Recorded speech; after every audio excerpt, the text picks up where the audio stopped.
Starting in 5 seconds.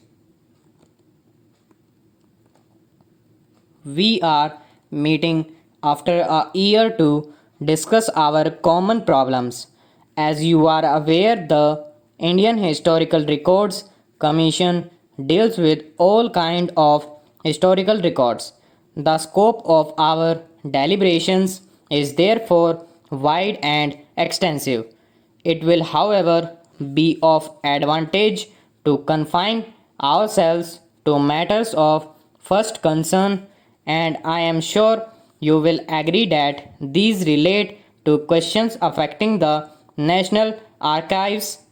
In all countries, the national archives are the treasure houses of their historical wealth, and we in India can justly take pride for the extent and magnitude of our richness in this field. Our national archives contain a vast collection of records, but systematic series begin from 1672. Some of the latest records are as late as 1999. They therefore tell the story of nearly 300 years of a most interesting and momentous period of India's history. If what remains of the scattered records of Mughal period are added to these collections, we can say that our records go back to the 15th century. There are not many countries which can claim records which go so far back. From the point of view of quantity, also, ours is one of the biggest collections not only in Asia but in the world. I cannot give you the exact number of our records, for much work of indexing and cataloging still remains to be done, but to give you some idea of the extent of the collection, I may say that if all these records are assembled in one place, there is no building in India big enough to contain all of them. It is hardly necessary for me to stress before the present audience the importance of national records. Such records are the basis of history and can alone give authenticity to our knowledge of the and and the past. When we read of the past, we are often troubled by the fact that our knowledge is neither complete nor adequate. Contemporary historians hardly ever leave accounts which satisfy succeeding generations, and in fact, they are often not in a position to judge what should be recorded and what left out. If, however, complete records are available, the annals of the past can be reconstructed, but in most cases, such records of the past do not exist. We know that during the Mughal period, India had the instruments of civilized law. During the 19th century, the European state adopted the convention that all the state records should be opened by to the public after a lapse of 50 years.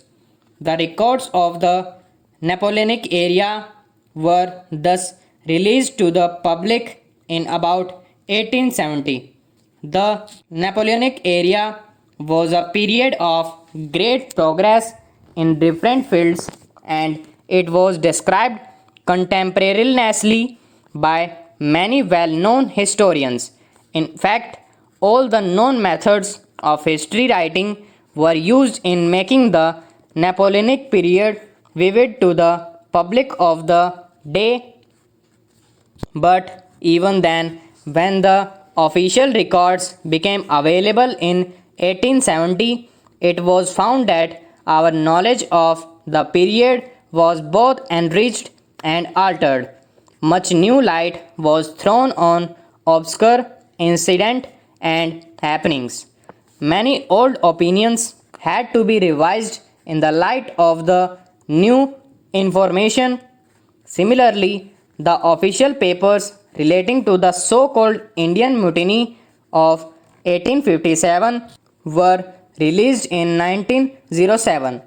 The Government of India published a 3-volume history of the mutiny based on these records.